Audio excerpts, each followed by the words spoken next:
What? Yan po guys, Idol Mercy. Request yan ni Jane. Bigyan ka daw ng reaction about sa kay Idol Mercy na kinanta. Na yung kinanta ni Idol Juliet. Well, iba diba? Kay Idol Juliet, maramdaman mo talaga, mapapainda ka talaga din. Ganun din kay Idol Mercy. Kasi alam mo, yung damang-dama mo talaga, sabi ko nga, damang-dama mo, dawi silang kumanta kasi. Nanggaling dito sa kanyang puso. Rock and roll talaga. Ages lang talaga sa kalam.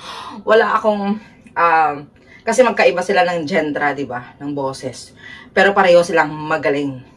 Pareho ka ding mapapainda ka din sa kanilang mga boses.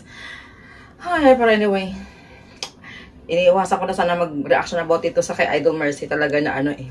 Dahil namimiss ko, nakakamiss, diba?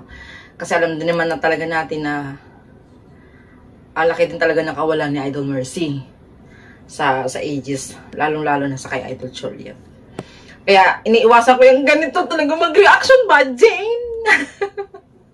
Kasi nga, mahirap malungkot talaga tayo ulit. Pero ika nga, hindi pa rin nawawala yan sa isip at puso natin si Idol Mercy.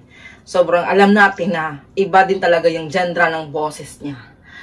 As in, nandun yung pagka-husky na pag kumanta siya ng yung rock nga or anuman dyan, hugot man, talagang bagay na bagay talaga sa kanya. Kaya, Idol Mercy, we miss you. Pero, yan nga, tanggapin talaga natin yung katotohanan. Wala. Ang sexy mo naman, Idol Mercy dito.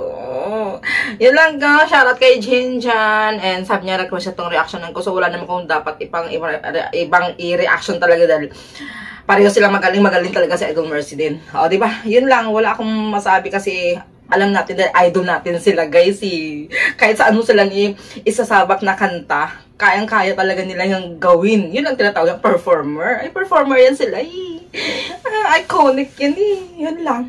Mwah.